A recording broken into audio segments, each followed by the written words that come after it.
fourth is wonderful thing. Ishvara Pranidhana.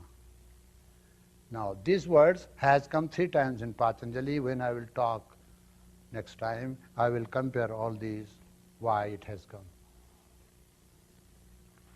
Learning to trust on the higher power. Not totally.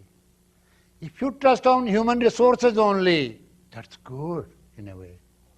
Those who do not trust in the human resources, in their efforts, they are committing great crime against the Lord of Life, because Lord of Life has given you power and you are not utilizing those resources.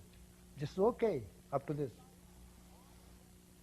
But not relying on the power of the Lord and totally relying on the human resources and feeding your ego is very dangerous too.